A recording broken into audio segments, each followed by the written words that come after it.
few weeks ago we looked into the Word of God to see what exactly is there in heaven for us. But during that meeting we only talked about one point.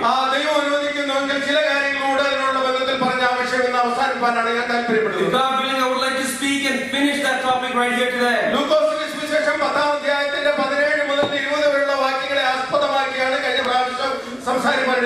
Luke chapter 10 is where we took our cornerstone verse for when we spoke about on that Sunday. And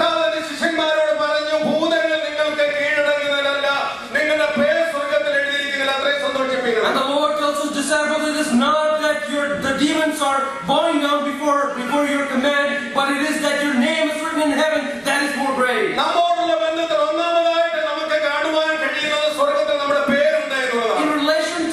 In relationship to us, the greatest thing is that our name should be written in heaven. There is nothing peculiar we need to do about that.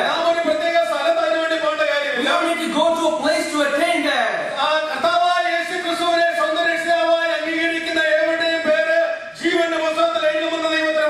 The word of the Lord says that if you accept Christ as your personal Savior, your name is written in heaven.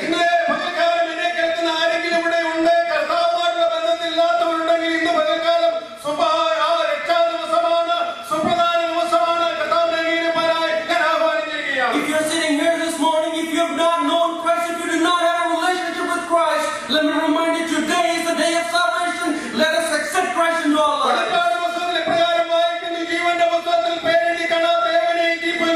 The book of Revelation says that if your name is not found in that book, you will be thrown down into the depth of fire.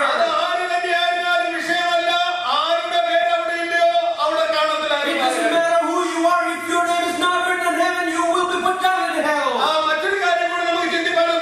There's another thing that we thought about. And to write the name is the responsibility of God. God is the one who writes the name, nobody else can write it. Only God can also change that name. Praise be to God. Let's come to the second point. John chapter 14 verses 1 to 3.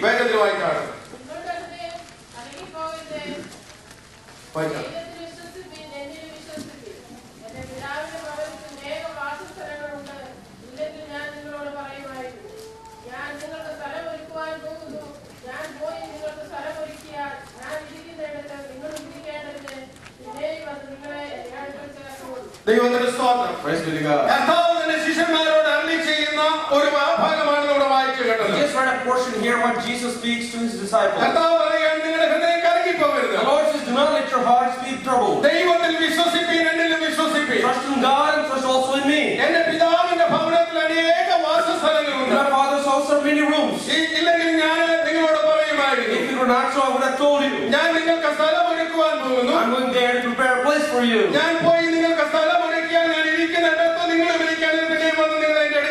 if I go and prepare a place for you, I'll come back again and take you with me so that you might also be where I am. The second thing that we read from this is that there is a place for us in heaven. We thought about the first point that our name is in heaven. Number two is that there is a place for us to stay in heaven. The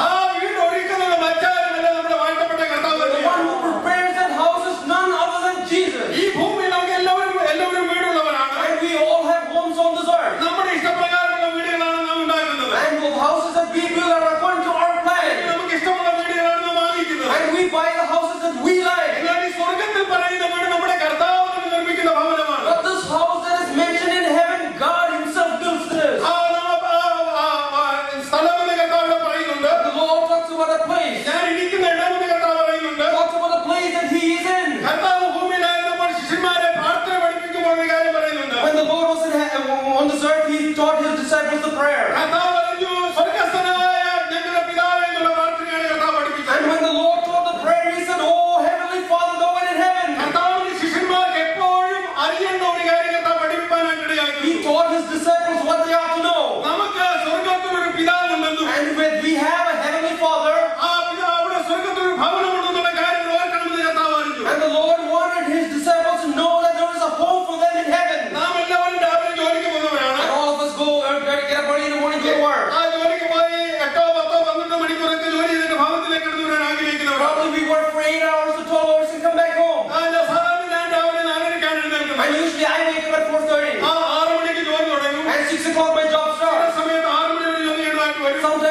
in the evening after work. Sometimes I would be able to come back home at 4:30. And me and my wife, we go to the workplace at the same time. Just imagine that I tell my wife like this. And somehow I work today. We are not going home tonight. I love this place called Lancaster. If there was one day of vacation, I would go there. So tonight, why not? Let's go to Lancaster. Let's see all the places in the Dutch Wonderland. The whole night let us spend there. Let's come here this morning and go to work if I were to say that. And because my wife would have said this man gone crazy. But this is not what we wish in our lives. What we want is after our day's work, we have to come back home. If the tiredness of the work has to go away, you have to come back home.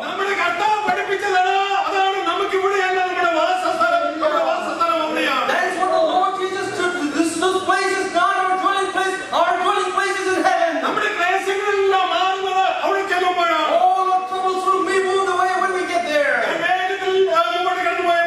We'll go forward very quickly.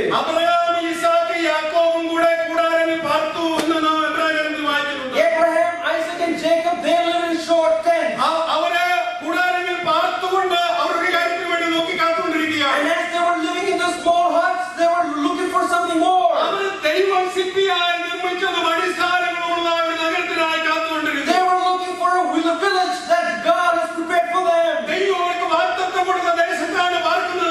even though they were living in the promised land, and they were just like aliens living in the land, they were looking for the prepared place that God had for them. And when Abraham was living there, his son Isaac and his son Jacob was already also there. Abraham was a wealthy man. But he does not talk about any of his wealth. He didn't say that Isaac, I have all of this wealth in my life. He did not share with his grandson any of this.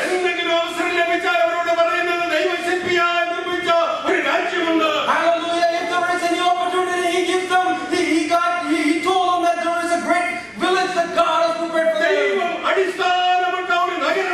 There is a village that God has put his foundation for. And he always shares his heart's interest that I need to get to that land. The Lord says, do not let your hearts be troubled. There are many experiences in this life that can trouble your heart. But the Lord says, do not let your hearts be troubled. The other day I was studying from the book of John. When you read the book of John, you see that there are many instances come where the heart is troubled. And when you come to chapter 5, you see the waters were shaken. And there are some angels, when they come down, they turn the water. They just turn the water and they leave. But there is only one person that can restore that turning, that is Lord Jesus.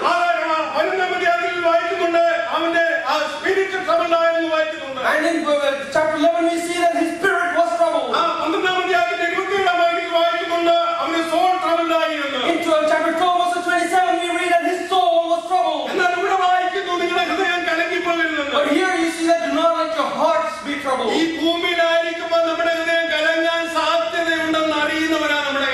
the Lord knows that as long as you're on this earth, your heart will be troubled. And the Lord says, do not let your heart be troubled. In my Father's house there are many places of dwelling. So that you might sit along with me where I am. I'm going to come back and take you. A few years back I went to Florida for a wedding. And it was a relative of ours, his son's wedding. And because everybody was coming from a lot of places, they booked a hotel for all of them. All these different families who came there stayed in that hotel. And this family, we were very close with them. And he said that, okay, why don't we live together in the same room? And the Lord says the same thing. Do not let your hearts be troubled. Where I am, I want you to be with me. Where I stay, I want you to stay with me. What I meant to say is that the Lord does not stay in the hotel and ask us to stay elsewhere. Oh, what the Lord wishes is where He stays, He wants us to stay with Him. Number two, the second thing we have in heaven is a house. Oh, I thank God for all those who have vision of their house in heaven. What is there currently in heaven? Luke chapter 12, verses 33.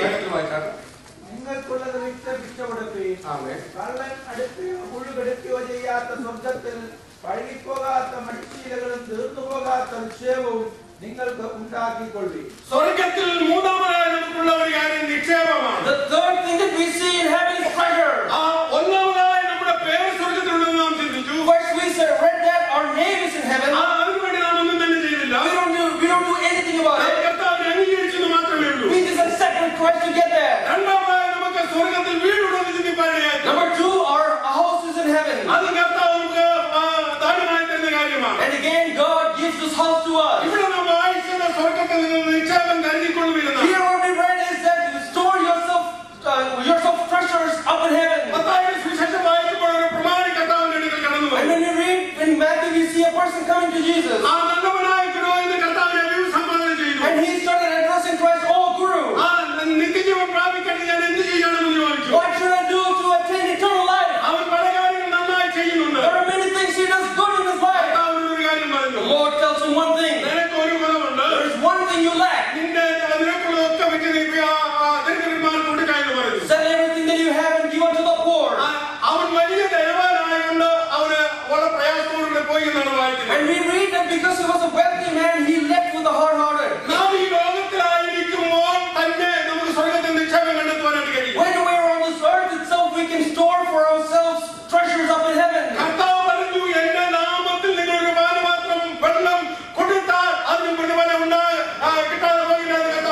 The Lord says that if you give a jug of water to somebody, even for that you will be rewarded in heaven. And Pastor K. Abraham said like this once. As he was talking from the same portion, he reminded like this. And he says that if you give a glass of water to somebody, you will be rewarded. If that is so, then why don't you just heat it up? And if you give that warm water to them, you will even receive more.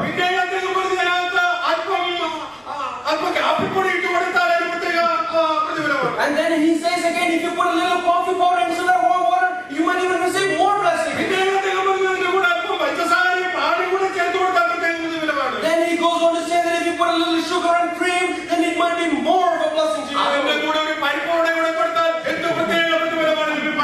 Just think about it, if you give a water also along with it, how much more blessings will you get?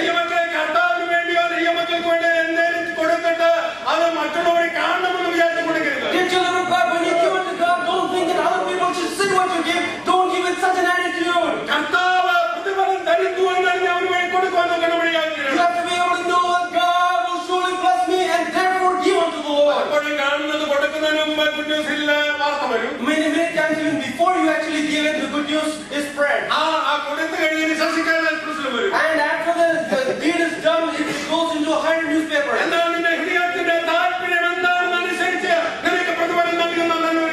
But it is a good God who knows the desires of your heart and He will bless you.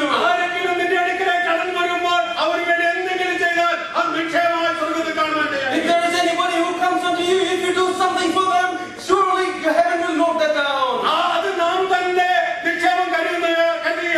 And we see that these store for ourselves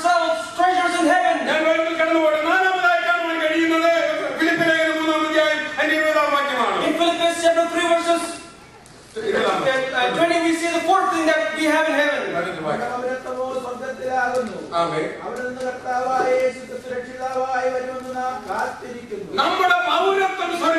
Our inheritance is in heaven. Number one, our name is in heaven. Number two, our house is in heaven. Number three, our treasures are in heaven. And number four, our citizenship is in heaven. What that means is we are not belonging to this world.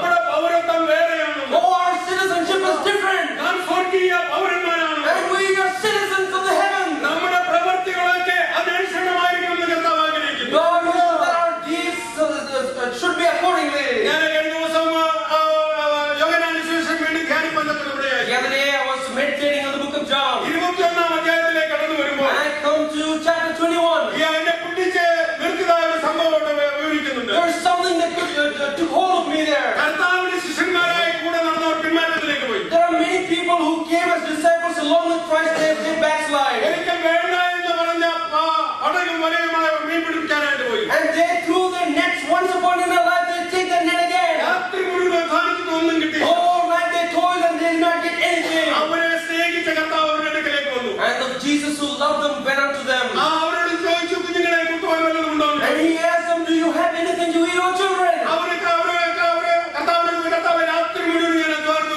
They told Christ, we have toiled all night long, we didn't get anything. But they said the truth. But at least they said the truth. Some of us, we would have said that, oh, at least I tried something that there's no problem. They said the truth, oh Lord, we didn't get anything. And the Lord asked them to put their nets down again. There was a great multitude of fish that went into their net. 153 great fish they caught. And we see that the net did not tear even if after that happened. Sometimes only 2 or 3 small things you get and your net will break. Hallelujah, even after the 153 big fish got in, their nets were not torn. That is not what I meant to say. There are many fish in that sea that day. Oh, there are thousands of fish in the sea. They did not get even one fish. And those fish went according to their own way. And wherever they go, no one's asking them. They're not asking where you went through the night. But there's one thing when Jesus said and they put the net. There are 153 big fish that went into the net. There are certain restrictions to the fish that went into the net. As long as the net is there, they cannot go to the other side. They cannot leave that net and go outside. And pastors sometimes say it is just like drinking medicine. And you have to understand your own health. Oh, if you're in the spiritual net, you cannot live outside. The fish that is outside the net can go anywhere. And if you are a citizen of heaven, you have to stand according to the laws of heaven. Oh, our citizenship is not in earth, it is in heaven. The Lord has established and seen us to be citizens of heaven living on earth. The Lord wishes that we stay within the spiritual net of His earth. And we read that they come to the land.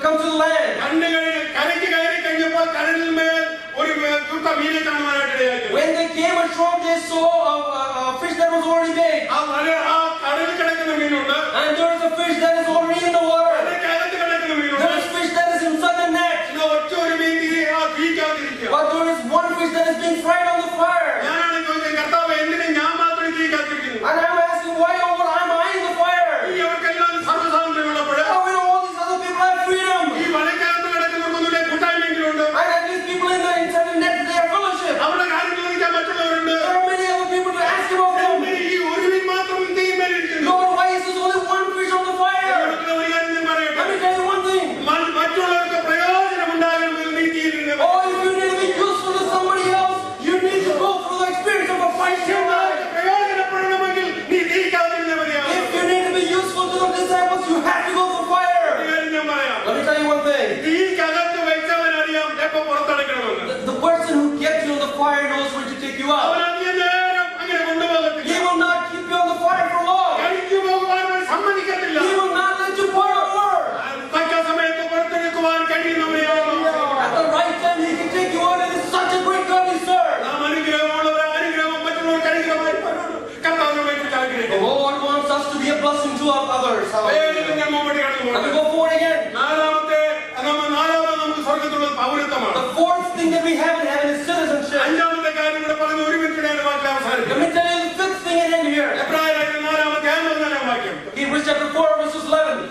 കടന്നുപോയ ഒരു ശ്രേഷ്ഠ മഹാപുരോഹിതനായി നമുക്ക് ഉള്ളത് കൊണ്ട് നമ്മുടെ സ്വീകാരം മുറുകെ പിടിച്ചുകൊള്ളാം.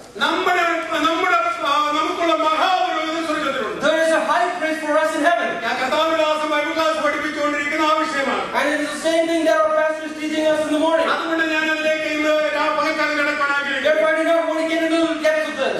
അവിടെ തുടർന്ന് വായിക്കുന്ന പ്രകാരമാണ്. We read like this going forward. നമ്മളോട് സഹതാപം കാണിപ്പാൻ കഴിയുന്ന ഒരു പുരോഹിതനുണ്ട്. And he is a priest that can show us mercy. പാപമൊഴികെ സർവ്വത്തിലും നമുക്ക് തുല്യമായി പരീക്ഷിക്കപ്പെട്ടവൻ. And he has been established apart from sin.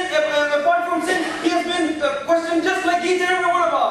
നിനക്ക് വിശന്നതുപോലെ അവനും വിശന്നവൻ. Oh, he was hungry just like you were. അവൻ അത്തി മരത്തിനടുക്കെ പോയി നോക്കി ഫലമല്ലോ ഉണ്ടോ. And he goes to the fig tree to see if there is any fruit. അവൻ ദാഹിക്കുന്നു എന്ന് പറഞ്ഞവനാണ്. He is the one who said, "I'm thirsty." അവൻ ക്ഷീണിച്ചു കഴിഞ്ഞപ്പോൾ അവൻ പടകില് തലയുടെ ചുറങ്ങിയവനാണ്. He is the one who said, "When I was tired, he went and slept in the boat." അവൻ വ്യാകുലപ്പെട്ടു എന്ന് വായിക്കുന്നു. And we see that he was worried. അവനെ കരഞ്ഞു എന്ന് വായിക്കുന്നു. He is the person who cried. ഞാൻ നിങ്ങൾ അനുഭവിക്കുന്ന എല്ലാ വിധങ്ങളും അറിഞ്ഞവനാണ് നമ്മുടെ കർത്താവ്. Our Lord went through all the experiences that we go in our lives. മനുഷ്യരൊക്കെ ഒരു പക്ഷേ കണ്ടെന്ന് വരത്തില്ല. And would not everyone could see that in your face.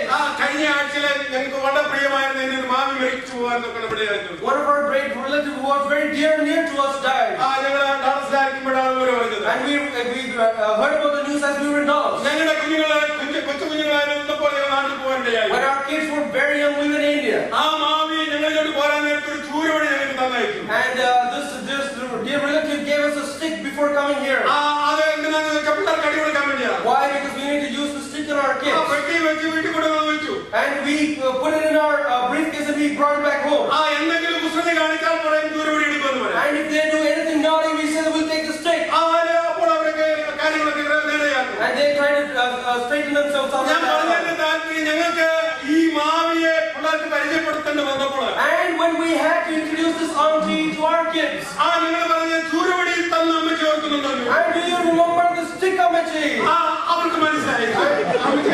And they immediately understood who she was. ചിലരൊക്കെ വിചാരം നമ്മുടെ കർത്താവ് ഇങ്ങനെ ചൂരവടി കൊണ്ടിരിക്കുന്ന ആളാണ്. Some people think that our Lord is also a stick God.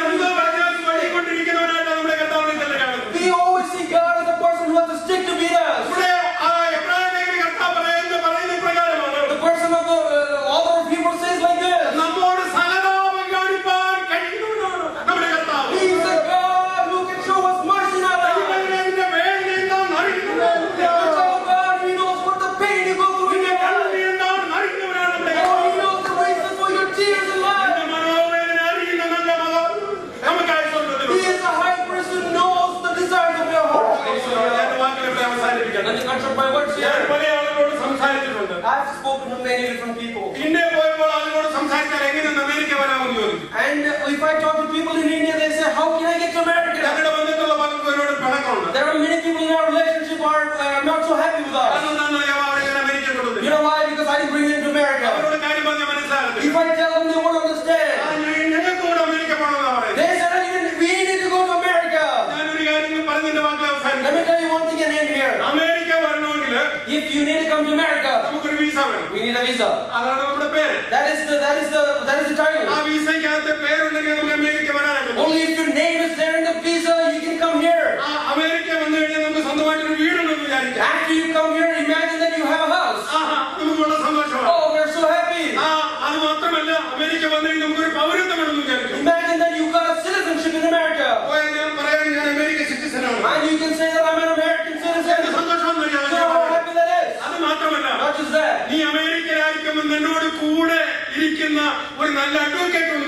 And also imagine that when you're in America, there's an advocate right next to you.